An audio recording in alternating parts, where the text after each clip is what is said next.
Hello everyone and welcome back to my YouTube channel with another useful and informative video which is about how to fix your payment not completed in App Store in your iPhone or iPad. So that if you're facing this problem while installing apps in your device from your App Store, here I will show you how can you fix it. So as you will have to watch this video till the end to fix this problem. So as first of all, go back to your home screen, and here I will give you some possible solutions to fix this problem for you.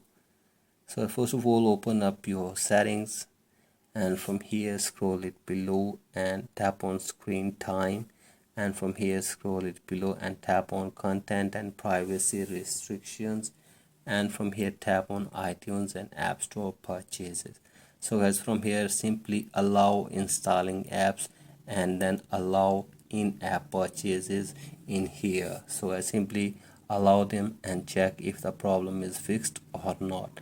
So as if you are still facing this problem, then go for the other solution, that is you will have to open up your settings again, and from here scroll it below, and from here tap on Face ID and passcode. So as enter your passcode. So as from here you will have to simply turn this toggle off for your iTunes and App Store.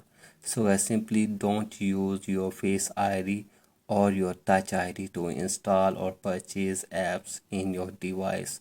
So as after this, check if the problem is fixed or not, and if you are still facing this problem, then go for the other solution, that is you will have to open your settings again, and from here scroll it below and tap on App Store.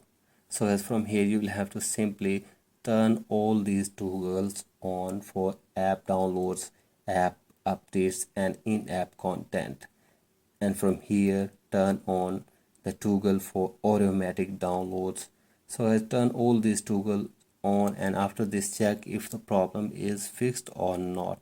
So as if you are still facing this problem, then go for the other solution, that is you will have to open up your settings again, and from here tap on your profile, and from here scroll it below and sign out your Apple ID and restart your device and sign back again your Apple ID in your device. So as after doing this, check if the problem is fixed or not. So as if you are still facing this problem, then you will have to contact Apple support for more help and information. So hopefully after all the solutions your problem will be fixed. So I thank you for watching this video. If you find this video helpful, please like and subscribe to my YouTube channel as well. Thank you.